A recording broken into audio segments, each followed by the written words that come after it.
Welcome friends. ধান গাছের জীবনচক্রে যে তিনটি দশা আছে, vegetable phase, reproductive phase, ripening phase, এই তিনটি ফেজের মধ্যে আমি আজকে এই ভিডিওতে আলোচনা করব রিপ্রোডাক্টিভ ফেজ এবং রাইপেনিং ফেজ নিয়ে। রিপ্রোডাক্টিভ ফেজের আবার চারটি ভাগ আছে: পেনিক্যাল ইনিশিয়েশন, হেডিং বা booting stage, flowering stage, grain filling stage. Panicle initiation হলো পাতার যে খোল আছে সেই খোলের মধ্যে যখন পেনিক্যালের সূচনা হয় তখন সেইটিকে পেনিক্যাল ইনিশিয়েশন বলা হয় বা গর্ভ অবস্থা বলা হয়। এরপরেই শুরু হয় হেডিং বা বুটিং স্টেজ। গর্ভ অবস্থা থেকে যখন সিসগুলো বাইরে বেরিয়ে আসে তখন সেই দশাকে বলা হয় হেডিং বা বুটিং স্টেজ। সিসগুলি যখন গর্ভ অবস্থা থেকে বেরিয়ে আসবে তারপরে শুরু হবে ফ্লোয়ারিং স্টেজ। পরাগ রেণুর উৎপন্ন হবে এবং পরাগ আয়ন হবে। পরাগ আয়ন কমপ্লিট হওয়ার পরে গ্রেন ফিলিং অর্থাৎ মিল্ক স্তর তৈরি হয়ে যাবে, অর্থাৎ দুধ গঠন শুরু হয়ে যাবে। রিপ্রোডাক্টিভ ফেজের হেডিং বা বুটিং স্টেজ, ফ্লোয়ারিং স্টেজ এবং গ্রিন ফিলিং স্টেজ খুবই গুরুত্বপূর্ণ। তাই এই তিনটি স্টেজ নিয়ে আমি আলোচনা করব। এই সময় কি কি করণীয় আছে সেইগুলি ভালোভাবে ডিসকাস করব, সুতরাং সম্পূর্ণ ভিডিওটি আপনারা দেখতে থাকুন। হেডিং বা বুটিং স্টেজ আগেই বললাম, গর্ভ অবস্থা থেকে যখন ধানের শীষগুলি বেরিয়ে আসবে তখন সেইটিকে হেডিং বা বুটিং স্টেজ বলা হয়। এইটি ধান রোপণের 60 দিন পরে শুরু হয়, তবে ভ্যারাইটি অনুসারে পরিবর্তন হতে পারে। 110 থেকে 115 দিনের ধান চাষ করেন তাহলে 60 দিনে হেডিং বা বুটিং স্টেজ শুরু হবে। আর যদি আপনারা 130, 140, 150 দিনের ধান চাষ করেন সেক্ষেত্রে হেডিং বা বুটিং স্টেজ শুরু হতে পারে 70 থেকে 75 দিন পরে। যখন হেডিং বা বুটিং স্টেজ শুরু হবে তখন গাছের কাণ্ডের যে কোষগুলি আছে খুব দ্রুত এবং উলম্বভাবে বৃদ্ধি পাবে এবং উপরের দিকে ধানের শীষকে ঠেলে দেবে। তার ফলে কাণ্ড এই সময় নরম হয়ে যাবে। এই সুযোগে সদ্ব্যবহার করে মাজরা পোকা, এই কাণ্ড ছিদ্রকারী পোকা এই সময় খুব সংবেদনশীল, গাছের কাণ্ডকে ছেদ করে দেয়। তার ফলে সাদা শীষ দেখা যায়। শীষগুলো বেরিয়ে আসার পরে অর্থাৎ হেডিং বা বুটিং স্টেজ হওয়ার পরে ফ্লোয়ারিং স্টেজ শুরু হবে। ফ্লোয়ারিং স্টেজে পরাগ রেণু উৎপন্ন হবে এবং ফুলগুলি ফার্টিলাইজেশন হবে অর্থাৎ নিষিক্ত হবে। হেডিং বা ফ্লোয়ারিং স্টেজের সময়কাল বা ডিউরিং সময় হলো প্রায় 2 সপ্তাহ ধরে এটি স্থায়ী থাকবে এবং যে কোনো ভ্যারাইটির ধান চাষ করুন না কেন এইটি 2 সপ্তাহ স্থায়ী থাকবে। এই ফ্লোয়ারিং স্টেজ যত দিন চলবে প্রতিদিন সকাল 8টা থেকে বিকাল 3টা পর্যন্ত যে গ্লুমসগুলি গঠিত হবে বা যে তুষগুলি গঠিত হবে সেই তুষগুলি যে দুটি কোণ নিয়ে গঠিত যেগুলিকে স্পাইকলেট বলা হয়, সেই স্পাইকলেটগুলি সকাল 8টায় ওপেন হয়ে যাবে এবং বিকাল 3টার সময় ক্লোজ হয়ে যাবে। এই সময়কালে কোনো যদি ডিস্টার্ব হয় তাহলে ক্রস পলিনেশন হবে। ক্রস পলিনেশন হওয়া মানেই চিটে হওয়ার সম্ভাবনা বেড়ে যাবে। ক্রস পলিনেশন হওয়ার অনেকগুলি কারণ থাকে। কোনো মানুষ বা কোনো গবাদি পশু যদি ওই সময় ধান ক্ষেতের ভিতরে চলাচল করে তাহলে ক্রস পলিনেশন হবে। ঝোড়ো বাতাস দিলে ক্রস পলিনেশন হবে। যদি বৃষ্টিপাত হয় কিংবা এই সময় যদি কোনো স্প্রে করেন তাহলে ক্রস পলিনেশন হবে। তাই এই সময় ক্ষেতের মধ্যে কোনো গবাদি পশু বা কোনো মানুষ যাতে না চলাচল করে কিংবা এই সময় কোনো রকম স্প্রে করতে যাবেন না, কারণ ফুলের যে পরাগগুলি আছে খুব নরম, সূক্ষ্ম, সহজে ক্ষতিগ্রস্ত হবেই।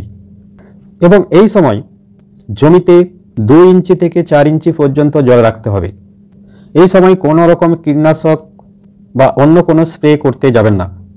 এই সময় যে সকল কীট ধান গাছে থাকে তারা ক্ষতির থেকে বেশি উপকার করে, তারা পরাগ সংযোগ করতে সাহায্য করে। যদি আপনি কীটনাশক প্রয়োগ করে দেন তাহলে ওই সকল উপকারী কীট মারা যাবে। উপরন্তু কীটনাশক স্প্রের ফলে যে পরাগ রেণুগুলি উৎপন্ন হবে সেইগুলি নষ্ট হওয়ার সম্ভাবনা থাকবে। তার ফলে ধান চিটে হওয়ার সম্ভাবনা বেড়ে যাবে। যদি এই সময় স্প্রে করার খুবই প্রয়োজন হয় বিকাল 4টের পরে আপনাকে স্প্রে করতে হবে। ফ্লোয়ারিং স্টেজ কমপ্লিট হওয়ার পরে গ্রেন ফিলিং গঠন শুরু হয়ে যায়, অর্থাৎ মিল্ক স্তর শুরু হয়ে যায়, দুধ গঠন প্রক্রিয়া শুরু হয়ে যায়। এই দুধ গঠন প্রক্রিয়ার শুরুতে একটি স্প্রে করতে হবে। কি স্প্রে করতে হবে তা উল্লেখ করব। তার আগে যখন বুটিং বা হেডিং স্টেজ শুরু হচ্ছে সেই সময় একবার স্প্রে করতে হবে।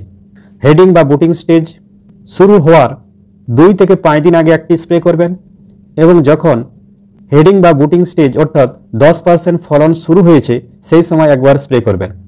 হেডিং বা বুটিং স্টেজ শুরু হওয়ার 2 থেকে 5 দিন আগে আপনারা একটি ইনসেকটিসাইড এবং একটি ফ্যাঙ্গিসাইড স্প্রে করবেন। ইনসেকটিসাইড এবং ফ্যাঙ্গিসাইড কী নেবেন তা ইতিমধ্যে আমি অন্য একটি ভিডিওতে জানিয়েছিলাম। তবে আপনারা ইনসেকটিসাইড হিসাবে এই সময় ফিপ্রোনিল 5% কিংবা সিনজেন্টার ইনসিপিও কিংবা বায়ার কোম্পানির ভায়াগো এই তিনটির মধ্যে যে কোনো একটি সিলেক্ট করবেন, তাহলে মাজরা পোকা সম্পূর্ণভাবে দমন হয়ে যাবে। এবং এর সঙ্গে একটি ফ্যাঙ্গিসাইড ব্যবহার করতে হবে। ফ্যাঙ্গিসাইড হিসাবে ধানের জন্য যেটি বহু প্রচলিত এবং দ্বিমুখী কাজ করবে সেইটি হলো নেটিভো। যদি আপনারা নেটিভো ব্যবহার করেন, এই নেটিভো পিজিআই এর কাজ করবে এবং ফ্যাঙ্গিসাইডের কাজ করবে। পিজিআই বলতে এই নেটিভো এখানে ভেজিটেবল গ্রোথকে কমিয়ে রিপ্রোডাক্টিভ স্টেজকে বৃদ্ধি করবে, অর্থাৎ বেশি সংখ্যক ফুল ফল আনতে সাহায্য করবে এই নেটিভো। তার সঙ্গে ফ্যাঙ্গিসাইডের কাজ করবে, অর্থাৎ ফাঙ্গাস ঘটিত যে সকল রোগগুলি হয় প্রত্যেকটি রোগকে কন্ট্রোল করবে। যখন দেখবেন ধান ফলতে শুরু হয়েছে সেই সময় আপনারা একটি টনিক, একটি পিজিআর বা পিজিআই এবং অ্যামিনো অ্যাসিডের কমপ্লেক্স ব্যবহার করবেন, তার সাথে বোরন। টনিক হিসাবে আপনারা 05234 কিংবা মেজরসল পেডিপেসাল এইটিও ব্যবহার করতে পারেন। অ্যামিনো অ্যাসিড কমপ্লেক্স হিসাবে আপনারা বায়ার কোম্পানির অ্যাম্বিশন এইটি ব্যবহার করবেন। পিজিআর হিসাবে মিরাকুলান ব্যবহার করবেন। মেজরসল পেডিপেসাল ব্যবহার করেন তাহলে বোরন ব্যবহার করবেন না। কোম্পানি যে রিকমেন্ড ডোজ আছে সেই ডোজ অনুসারে আপনারা ব্যবহার করবেন। এইগুলির ডোজ কীরকম হবে? 05234 কিংবা মেজরসল পেডিপেসাল যদি নেন তাহলে প্রতি ট্যাঙ্কে অর্থাৎ 15 লিটার জলে 50 গ্রাম নেবেন। অ্যামিনো অ্যাসিড হিসাবে যদি বায়ার কোম্পানির অ্যাম্বিশন নেন তাহলে প্রতি ট্যাঙ্কে 30 ml নেবেন। মিরাকুলান আপনারা প্রতি ট্যাঙ্কে অর্থাৎ 15 লিটার জলে 40 ml নেবেন। আর যদি 05234 ব্যবহার করেন সেক্ষেত্রে বোরন দিতে হবে। বোরন আপনারা 10 থেকে 12 গ্রামের বেশি দেবেন না। যদি অতিরিক্ত বোরন দিয়ে দেন তাহলে পতাকা পাতা নষ্ট হয়ে যেতে পারে, তাই সতর্কতার সাথে আপনারা এই সময় বোরন ব্যবহার করবেন। এগুলিকে ভালোভাবে মিক্স করে আপনারা স্প্রে করে দেবেন। এই স্প্রেটি করার পরে আপনারা 2 সপ্তাহ ওয়েট করুন। যখন দেখবেন গ্রেন ফিলিং অর্থাৎ দুধ গঠন শুরু হতে চলেছে সেই সময় আরেকটি স্প্রে করবেন, যাতে দুধ গঠন প্রক্রিয়া ভালোভাবে হয় এবং পরিপক্কতা সমানভাবে পেয়ে যায়। সেই জন্য আপনারা এই স্প্রেটি করবেন। এই স্প্রেতে কী কী নেবেন? একটি পিজিআই এবং 0050 এবং বোরন 12%। আপনারা পিজিআই হিসাবে এই সময় গোদরেজ কোম্পানির ডবল ব্যবহার করতে পারেন। যদি গোদরেজ কোম্পানির ডবল না পেয়ে থাকেন তাহলে অ্যামিনো অ্যাসিডের কমপ্লেক্স ব্যবহার করবেন, বায়ার কোম্পানির অ্যাম্বিশন। এই অ্যামিনো অ্যাসিডের কমপ্লেক্সটি ব্যবহার করতে পারেন যদি গোদরেজ কোম্পানির ডবল না পেয়ে থাকেন। গোদরেজ কোম্পানির ডবল যদি ব্যবহার করেন প্রতি ট্যাঙ্কে 10 ml, আর যদি বায়ার কোম্পানির অ্যাম্বিশন ব্যবহার করেন প্রতি ট্যাঙ্কে 20 ml ব্যবহার করবেন। এই সময় বেশি ব্যবহার করবেন না, মাত্র 20 ml। এবং 0050 আপনারা 50 গ্রাম ব্যবহার করবেন। বোরন 12% 10 থেকে 12 গ্রাম ব্যবহার করতে পারেন।